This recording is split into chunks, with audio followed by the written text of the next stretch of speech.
Hi friends, നമുക്കത് വായിച്ചു നോക്കാം.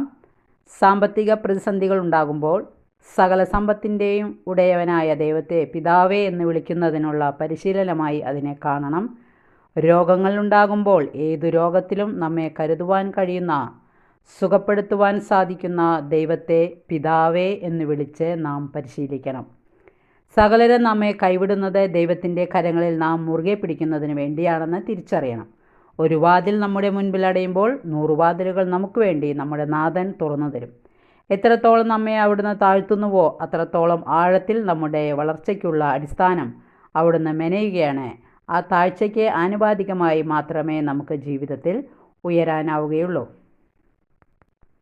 ഏത് പ്രതിസന്ധികളിലും നമുക്ക് പിതാവേ എന്ന് വിളിച്ച് നമ്മുടെ പ്രശ്നങ്ങൾക്ക് പരിഹാരം കാണാനായിട്ട് നമുക്ക് വിളിക്കാം. വായന ഇഷ്ടപ്പെട്ടെങ്കിൽ എല്ലാവരും ലൈക്ക് ചെയ്യുക. Okay, thank you, by.